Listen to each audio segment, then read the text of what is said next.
Mona Lisa.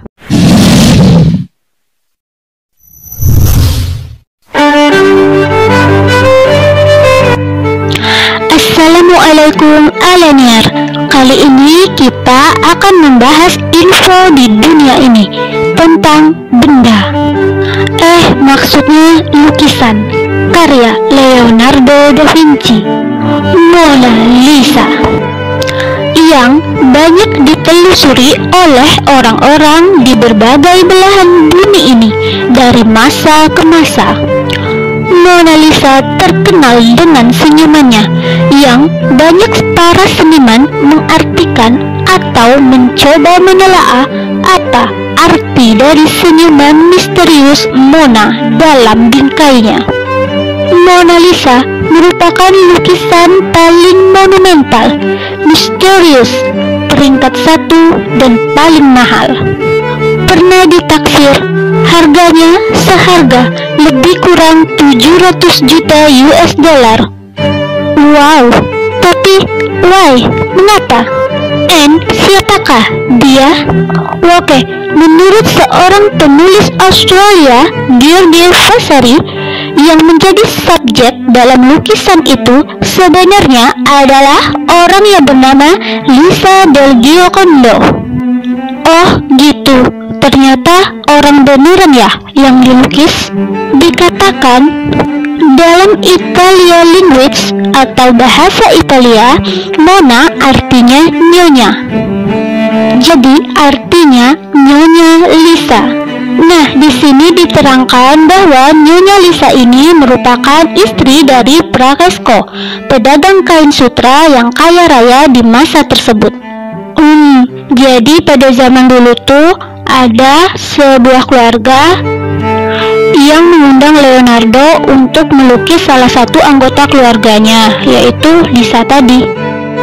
Lanjut, teori lain membeberkan, in fact, Mona Lisa adalah ibu dari Leo sendiri, Caterina. Senyuman tipisnya mengingatkannya pada raut sang ibunda.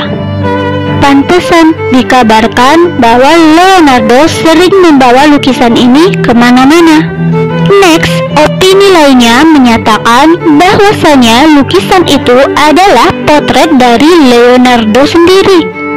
Wow, bener sih, karena mukanya mirip, ya kan?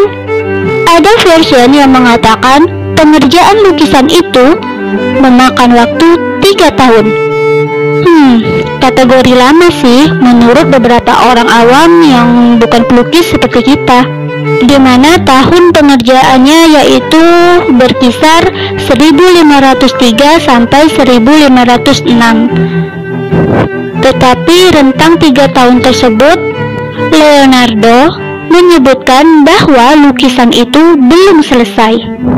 Kemudian ketika dia ke Prancis, dia bawa tuh lukisan, kemudian diguyur-guyur di sana. Belum kelar juga tapi. Namun sebelum sempat menyelesaikan lukisannya tersebut, Leonardo pada 2 Mei 1519 meninggal. Lalu ya udah, ternyata lukisan sang Mona Lisa itu belum selesai guys, dan kini dipajang di istana Prancis, disimpan berabad-abad di sana sampai perang revolusi Prancis diisukan. Ketika itu Napoleon mengambil lukisan Mona Lisa dan menaruh lukisan itu dalam kamarnya. Debak. Lalu setelah masuk abad ke-19, baru deh lukisan tersebut diambil lagi, kemudian ditaruh di Museum Louvre. Saat Mona Lisa ditaruh di sana, banyak sekali drama yang terjadi, mulai dari perusakan sampai pencurian. Tetapi orang-orang berhasil meletakkan lagi di tempatnya semula. Lalu dipasanglah kaca anti peluru di sana. Seseorang mengatakan lukisan Leonardo da Vinci, Mona Lisa ini tidak boleh diremehkan karena lukisan ini sangatlah rumit. Terlihat Leo berhasil membuat wajah yang diantara dalam tanda kutip. Maksudnya, kalau dibilang cemberut, enggak. dibilang senyum juga tidak. Ekspresi wajah yang pertengahan, kayak mahal gitu. Orang-orang yang menyaksikannya foto pada lukisan itu berbeda-beda dalam menaksirkan lukisan tersebut, dikarenakan adanya semacam ilusi optik pada lukisan tersebut yang terkadang orang mengatakan wanita tersebut elegan dengan pakaian sederhananya. Yang lain bisa jadi mengartikan bahwa Mona Lisa adalah simbol dari kesederhanaan yang real, terlihat dari gaunnya dan aksesoris yang tidak berlebihan.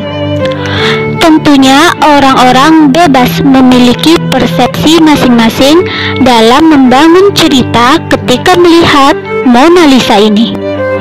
Well, menurut admin yang mencoba selama 2 menit menghayati lukisan ini melalui handphone dengan melotot, sebenarnya berkedip sih, berpendapat Mona Lisa seperti seorang putri dari satu kerajaan yang ingin tersenyum tapi menahannya agar terlihat berwibawa, ya nggak sih? Dan terlihat juga sepertinya Mona Lisa sedang tidak baik-baik saja. Mungkin dia sedang sakit, tetapi dia tidak mau memperlihatkan sebuah kerapuhan pada dirinya. Itu sih analisa Mimin. Oh ya, terkait ini pernah ada seorang dokter bernama Dr. Mendip Mehra memandangi lukisan Mona Lisa selama 1,5 jam. Wow, niat banget. Kemudian setelah selesai, dia membuat diagnosis klinis. Namanya juga orang jurusan kesehatan ya. Selanjutnya dia simpulkan tuh bahwa Geraldine Lisa kemungkinan benar-benar menderita suatu penyakit. What? Ya, dia menyebutkan Mona Lisa menderita hipotiroidisme, tapi tahap-tahap awal, belum terlalu parah, karena dia melihat ada gejala-gejala penyakit itu tampak padanya, seperti rambut menipis, tidak ada alis, di leher dan tangan membengkak, kulit menguning. Dan dia juga melihat detail-detail yang lain yang mendukung pendapatnya ini. Itulah dari segi medis si dokter. Apakah Mona Lisa mungkin gambar orang yang sudah meninggal karena penyakit tersebut? Whatever, benar-benar lukisan penuh misteri yang kadang-kadang membuat pusing. Bagaimana menurut sudut pandang kalian? Tulis di kolom komentar ya. Well, cukup sekian untuk info hari ini. Terima kasih. Itu saja tentang Mona Lisa dari 5 abad yang lalu. Semoga manfaat dan bisa menambah pengetahuan. Kemudian kita akhiri. Wassalamualaikum warahmatullahi wabarakatuh. Bye.